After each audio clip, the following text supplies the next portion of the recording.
Now आज हम discuss करेंगे exact differential equations of higher order. Exact differential equation of higher order.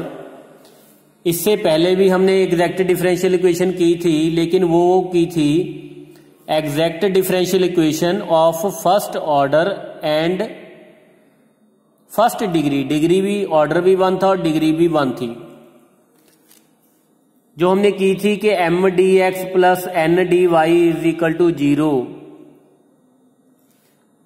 फिर इसको हम चेक करते थे curly M over curly Y is equal to, अगर तो करली एन ओवर करली एक्स है तो डिफरेंशियल इक्वेशन को हम बोलते थे एग्जैक्ट डिफरेंशियल इक्वेशन। और उसके बाद उसका सोल्यूशन लिखते थे। सोल्यूशन कैसे लिखते थे? Integral of M with respect to X by keeping Y constant and terms in N not containing X, मतलब वो वाली टर्म एन में which are independent from X, उसको हम इंटीग्रेट करते थे with respect to Y is equal to C1। अब तक जो हमने एग्जैक्ट डिफरेंशियल इक्वेशन डिस्कस की थी उसका ऑर्डर 1 था और डिग्री भी क्या थी 1। लेकिन यहां पे जो हम डिस्कस करेंगे these are the differential equation, this is the differential equation जिसका ऑर्डर ग्रेटर देन 1 है लेकिन डिग्री 1 है। Degree 1 but order is greater than 1। 2 भी हो सकता है, 3 भी हो सकता है। ऑर्डर ग्रेटर देन 1 लेकिन डिग्री क्या होगी 1। Not differential equation of the type F of Y N comma Y N minus 1 Y N minus 2 and so on comma Y 1 comma Y is equal to some function q which will be a function of x is said to be exact if it can be obtained by differentiating directly an equation of the next lower order। next lower order means अगर ये fourth order की differential equation है तो अगर exact होगी तो क्या होगी? Which can be obtained by differentiate, मतलब थर्ड ऑर्डर की डिफरेंशियल इक्वेशन को डायरेक्ट डिफरेंशिएट करके ये वाली इक्वेशन आई होगी। और हम ये भी बोल सकते हैं कि इसका इंटीग्रल क्या होगा थर्ड ऑर्डर का।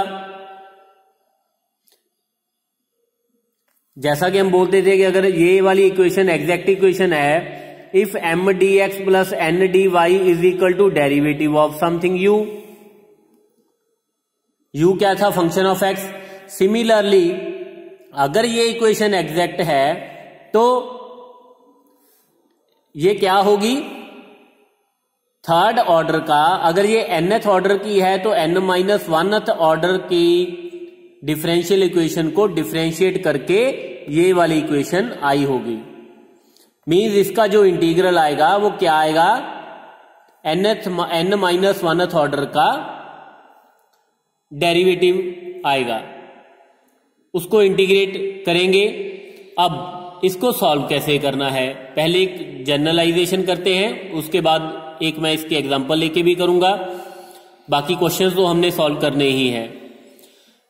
Now for the linear differential equation, अगर n ऑर्डर की मैं एक लीनियर डिफरेंशियल इक्वेशन कंसीडर करूं, P naught Y N plus P one Y N minus 1 plus P two Y N minus 2 plus P N minus 1 Y 1 plus P N Y is equal to Q X. यहां पे P naught, P one, P two, P N minus 1, P N और Q हमारे पास क्या है? Functions of X. P naught, P one, P two and so on P N minus 1, P N और Q हमारे पास क्या है?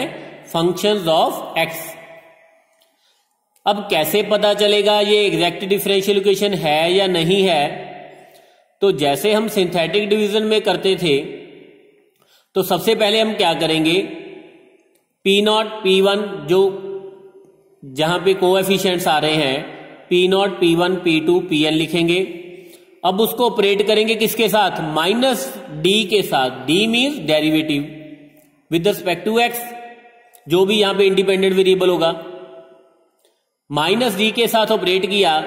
अब पी नॉट को माइनस डी के साथ ऑपरेट किया है। पहले तो पी नॉट का डेरिवेटिव क्या आएगा, पहले तो एज इट इज लिखना है उसको, जैसा कि हम सिंथेटिक डिवीजन में करते थे, पहले तो एज इट इज लिखा। अब क्या करना है, यहां पे जो भी यहां पे आएगा उसका डेरिवेटिव माइनस डी के साथ ऑपरेट करेंगे। अब पी नॉट का डेरिवेटिव आ गया पी नॉट डैश, उसको नेगेटिव बी लगा दिया क्योंकि नेगेटिव डी के साथ ऑपरेट करना है। अब इन दोनों को ऐड किया तो हमारे पास आ गया P one minus P not dash. अब इसको फिर से ऑपरेट करेंगे माइनस डी के साथ। जब माइनस डी के साथ ऑपरेट किया तो ये हमारे पास आ गया minus P one dash plus P naught double dash, क्योंकि इसका जब डेरिवेटिव किया वो आ गया P one dash minus P naught double dash. अब माइनस से भी तो मल्टीप्लाई करना है ना, तो ये हमारे पास आ जाएगा P naught double dash minus P one dash. फिर दोनों को ऐड किया, P two minus P one dash plus P naught double dash. फिर यहां पे P3 होगा, इसको फिर से माइनस डी के साथ ऑपरेट करके यहां पे लिखेंगे, फिर ऐड करेंगे, कंटिन्यू लाइक दिस। लास्ट में हमारे पास Pn है, उससे पहले जो एक नीचे आएगा उसको फिर से माइनस डी के साथ ऑपरेट करके यहां पे लिखा और ऐड किया, तो हमारे पास लास्ट में ये आ गया। This is very very important, आप इसको याद भी रख सकते हो।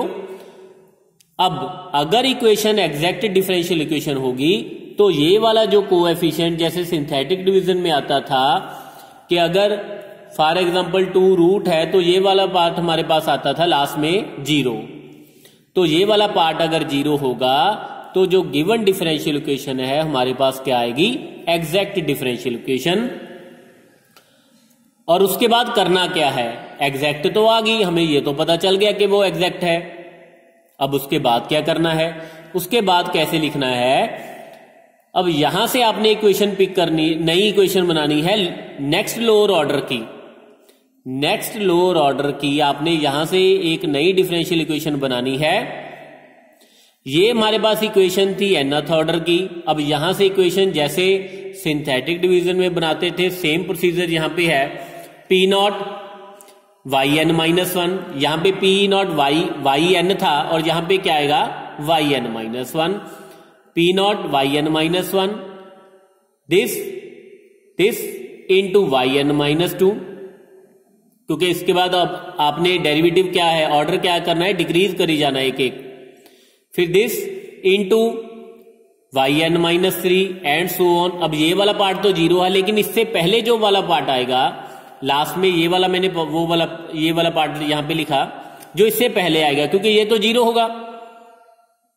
इससे पहले जो Pn माइनस 1 के नीचे होगा वो वाला पार्ट ये वाला होगा। तो this into Y is equal to integral of Q, जो ये वाला है ना क्यू, इसको इंटीग्रेट करेंगे प्लस एक कांस्टेंट लगाएंगे, सी भी लगा सकते हो, C1 लगा सकते हो, इट डिपेंड्स अपॉन यू।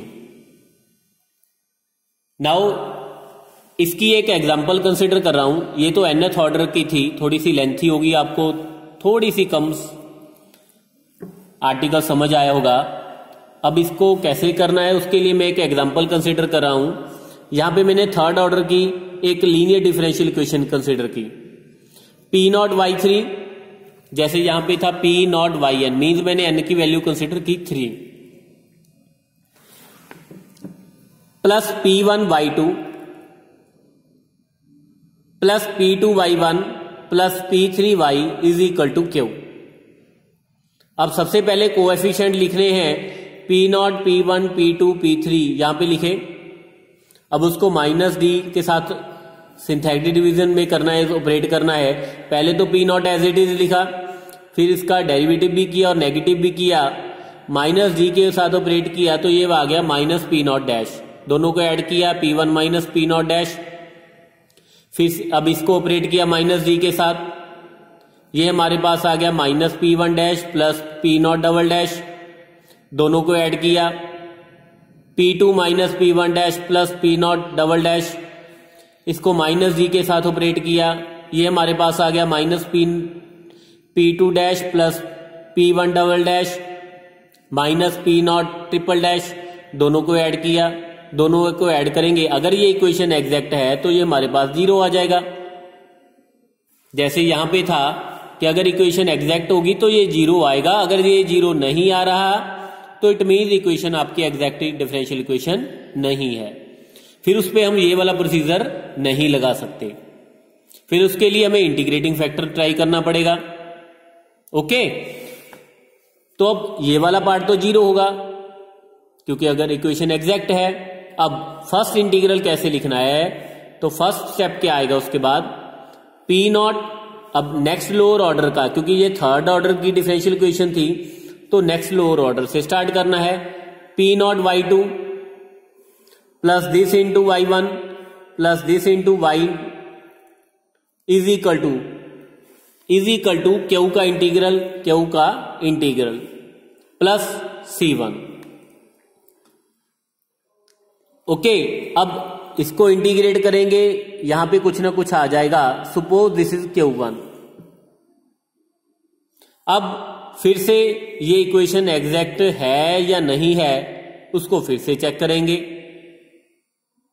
अब उसको कैसे चेक करेंगे, फिर से वही प्रोसीजर लगाएंगे।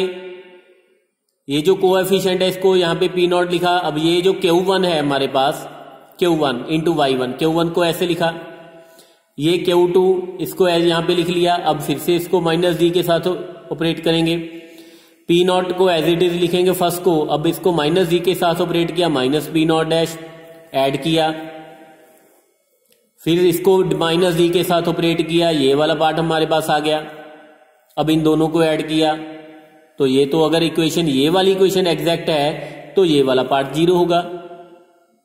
तो अब नई इक्वेशन कैसे लिखनी है, फिर लोअर ऑर्डर की, अब ये सेकंड ऑर्डर की चेक की थी तो स्टार्ट कैसे करनी है, उससे नेक्स्ट लोअर ऑर्डर की y1 से, P naught y1 plus p1 minus 2p naught dash y1 is equal to, अब यहां पे Q1 आया था, अब इसको कर रहे हैं ना सॉल्व, तो Q1 की integration with respect to x plus C2। So अब क्योंकि ये फर्स्ट ऑर्डर की आ गई है, यहां पे यहां पे y आएगा स्टूडेंट, y, यहां पे y1, यहां पे y। अब ये फर्स्ट ऑर्डर की डिफरेंशियल इक्वेशन है। अब फर्स्ट ऑर्डर की डिफरेंशियल इक्वेशन को आप ऐसे भी कर सकते हो, अगर तो वो एग्जैक्ट होगी तो उसको कंपेयर करो mdx plus ndy is equal to 0 के साथ। अगर तो ये वाला पार्ट दोनों इक्वल आ गए तो वो एग्जैक्ट होगी, इसका सोल्यूशन लिख सकते हो। तो सिमिलरली इसको हम कन्वर्ट करेंगे mdx प्लस ndy फॉर्म में। इक्वेशन एग्जैक्ट है तो कब होगी, अगर if curly m over curly y is equal to curly n over curly x होगा। अगर ये इक्वल नहीं है तो इक्वेशन एग्जैक्ट नहीं होगी, तो या तो आप उसमें 5 रूल लगा सकते हो इंटीग्रेटिंग फैक्टर के, या इसको हम ऐसे भी कर सकते हैं जैसे आपने प्लस 2 में किया था, dy over dx plus P Y is equal to Q. क्या करते थे, इंटीग्रेटिंग फैक्टर फाइंड करते थे e to the power integral of P dx, फिर उसका सोल्यूशन लिखते थे y into integrating factor is equal to integral of Q into integrating factor, इसकी इंटीग्रेशन करते थे प्लस c। मीन्स लास्ट में हम ये भी कर सकते हैं, इसको एग्जैक्ट है तो आप ऐसे कर लो, है तो ठीक है डायरेक्ट सोल्यूशन लिख लेंगे, अगर नहीं है तो हम इसको ऐसे सॉल्व कर लेंगे। सो ऐसे करके हम डिफरेंशियल इक्वेशन सॉल्व करेंगे, एग्जैक्ट डिफरेंशियल इक्वेशन सॉल्व करेंगे जिसका ऑर्डर क्या होगा, ग्रेटर देन 1।